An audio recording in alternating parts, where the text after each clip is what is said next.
But we only have a short amount of time left, so Matt, if you could come and do the speech.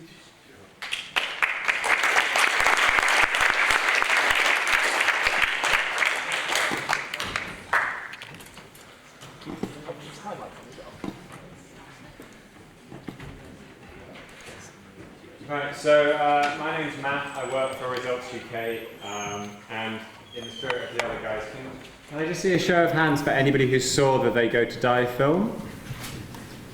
Well, I don't need to give my presentation. Cool. So yeah, I'm going to rattle through this because apparently we're going to get evicted otherwise. So very quickly, the issue. TB remains the second deadliest infectious disease in the world. It kills 1.3 million people a year, and the UK has the highest rates in Western Europe, so that's pretty terrible. But the WHO definition of a global health emergency is rates of 250 per 100,000. They declared that TB was a global health emergency about 20 years ago. And just to put that into context, we worked on TB in the gold mines of South Africa because the rates there are up to 7,000 per 100,000, which is the highest, clearly the highest in the world, and representative that there is a real problem.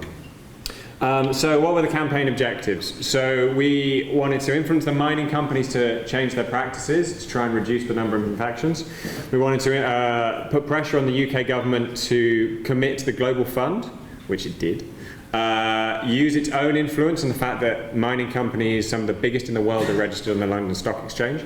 And then we wanted to fund a program called TB Reach, which aims to find the 1/3 of everybody in the world who gets TB and is never officially diagnosed and never sees a doctor. That's 3 million people every year who remain infectious, who don't get proper treatment, and if they do get treatment, it's often with substandard drugs or in unofficial treatment scenarios, which can lead to drug resistance. So what did we do? In conjunction with medicine, we took the film They Go to Die Out on the Road. It was made by a guy called Jonathan Smith, who was an epidemiologist from Yale, who decided that instead of writing his thesis like any normal person, he convinced his supervisor to let him disappear off with a camera and made a film instead, which was pretty good. So we screened it 17 times all around the country, and that's still going. Actually, there was a screening just last week in Liverpool, I think. We asked people to sign action cards, which some of you will have seen examples upstairs at lunchtime, and ran a visual petition. We met MPs and we generated media. So here is what a film screening looks like. Here's some of the media that we generated. And here are some MPs. I just want to point out the dude in the blue tie is a guy called Nick Herbert. He's a Conservative MP.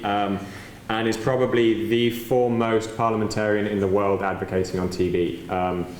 He is fantastic, and I think They Go to Die made a real impact on him. And after that, he helped us get a meeting with the Secretary of State for International Development to talk about some of the things that we wanted to talk about. Visual petition.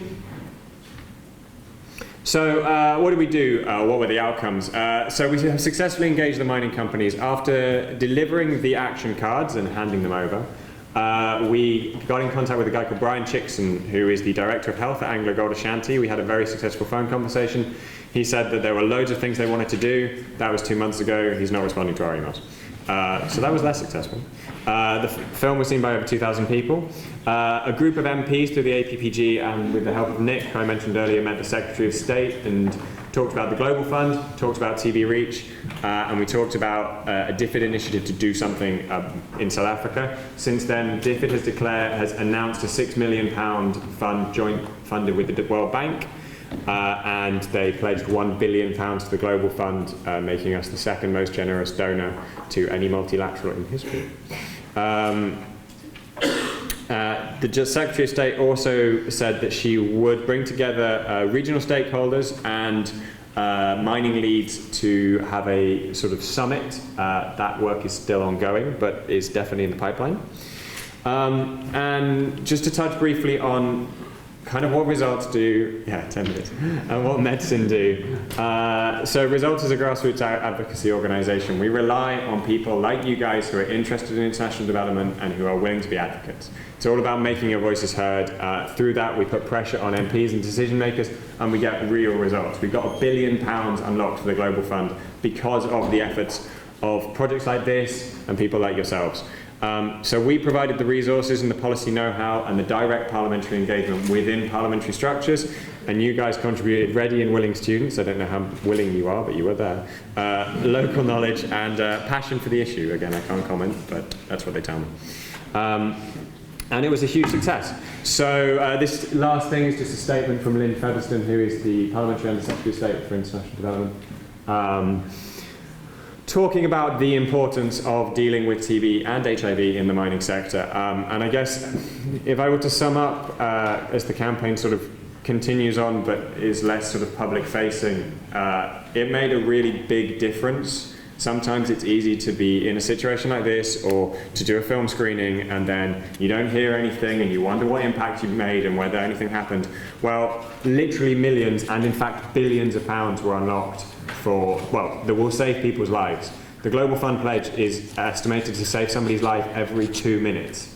And that, I mean, yeah, of course, we did it all by ourselves. But it's a huge thing that everybody plays into, and it's really, really not possible without people willing to stand up and make a noise. And that's why we wanted to work with you guys, and that's why I think it was successful. Thanks.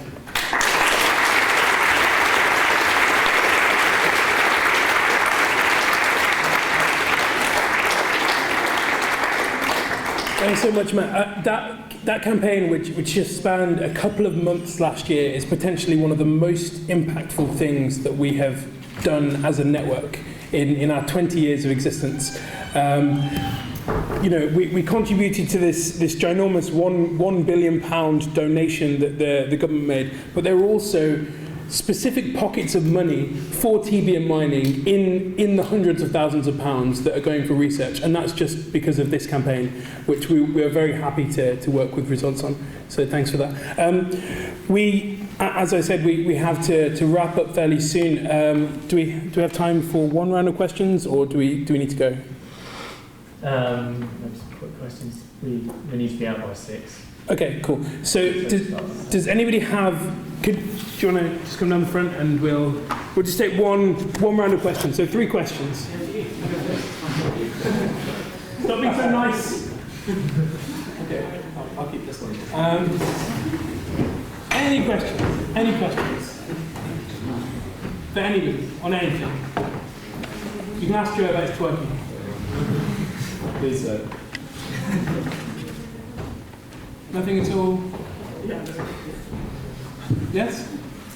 With the They Go to Die video, has it become like publicly available, or is it only for screening? So we do have copies of it. Jonathan Smith keeps promising that he will do a final cinematic cut. I'll just yell. So at the moment the answer is no. We're hoping that he will do a final cut and then it will be publicly available. However, he just keeps running off and filming other things, you know, doing that. But we will, of course, send an email around as soon as it is released. Great. Anyone else? Is it possible to measure success in advocacy in terms of which bits of it you cause it? I know it's not, you say it's a collaborative thing, but more bits work. So that's that directly. Well, I mean, I'll have a match at it.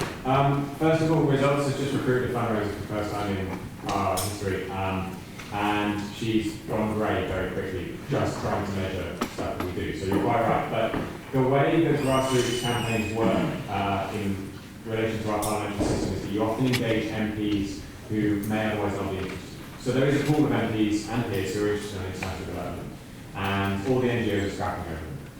But the way that Results works, and obviously the power of other grassroots groups, is that you can engage specific MPs about specific issues who otherwise you can be 99% confident would never raise their voices. Whether you can then map that through to concerted action, it's practically impossible to say. But we have been told by DFID on numerous occasions that the only way to get significant policy change is to get a widespread coalition of MPs from a range of constituencies across the country. So, given that they say that's how it works, and we know which MPs we've spoken to, we'd like to think that we can track it through, but yeah, at the end of the day, you can say. yeah, of course. It's really difficult. Like, advocacy is really messy a lot of times, and it's often multiple contributions from multiple different groups working the same issue in a different way, right? And the work we did at UCL, we were putting in a lot of work, but there was a global context of change which was also really supportive for us. At times, it can be easy. Like, we were very lucky to have the UCL acknowledge and say, one of the reasons this is here is because of you. Thanks for helping us do it.